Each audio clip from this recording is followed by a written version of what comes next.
Hello everyone, it's me, Clayton. I just finished watching Superman Man of Tomorrow, directed by Chris Palmer, and essentially being the start of a new whole universe of DC animated films after the conclusion of the previous one with Justice League Dark Apocalypse War.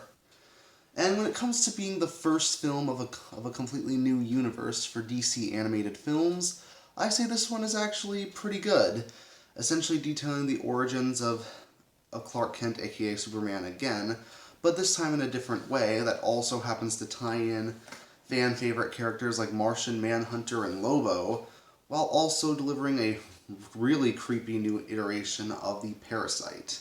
Let's get to the story, shall we?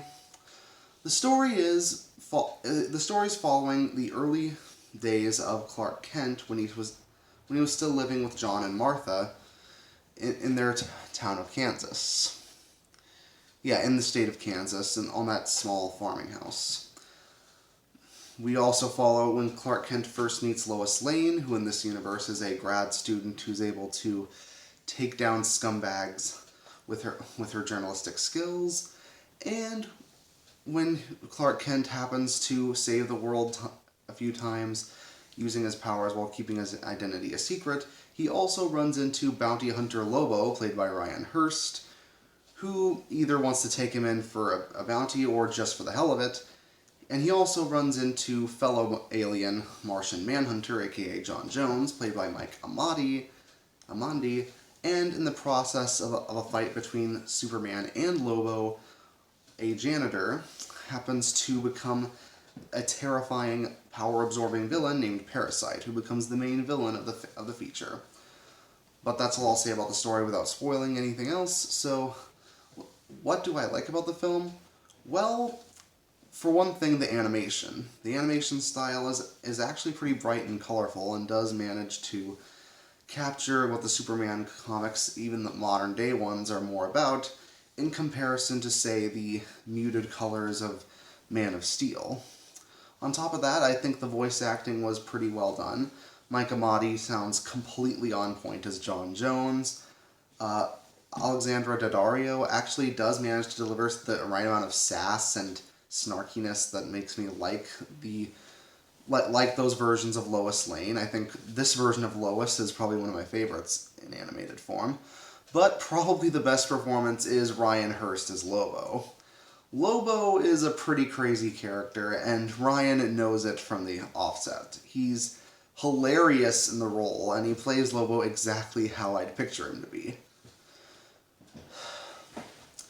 Plus, I do think the character design for the Parasite was pretty cool, though some attempts at drama that revolve around him are kind of mixed, considering that while they initially feel like they're going to subvert the mindless monster trope when it comes to when he transforms into, the janitor turns into Parasite, Rudy Jones, it turns out they kind of portray him as just a big kaiju at one point, and at that point he really doesn't have much human intelligence or much in the way of sympathy at that stage.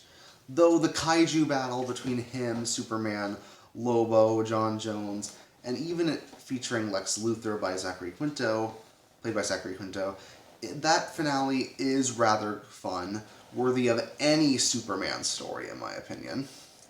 I also like how this story happens to deal with Clark's conflicts regarding revealing his identity and getting people to be less xenophobic towards alien beings.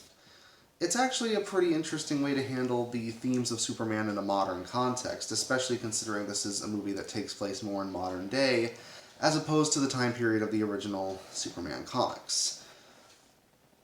Other than that, it does feel a lot like Superman stories of the old. We still have the abrasive boss Perry White. We still have Lex Luthor supposedly helping Superman while also outsmarting him and trying to capture him and make him a slave. We still have all of the hallmarks of a typical Superman film, but when it's the first film of a new universe of animated films, I guess you gotta keep certain things in there. So overall, I do think it's a good way to start this new universe of animated films, and I wonder what's next for this universe. So I'm going to give Superman Man of Tomorrow an 8 out of 10. See you next time.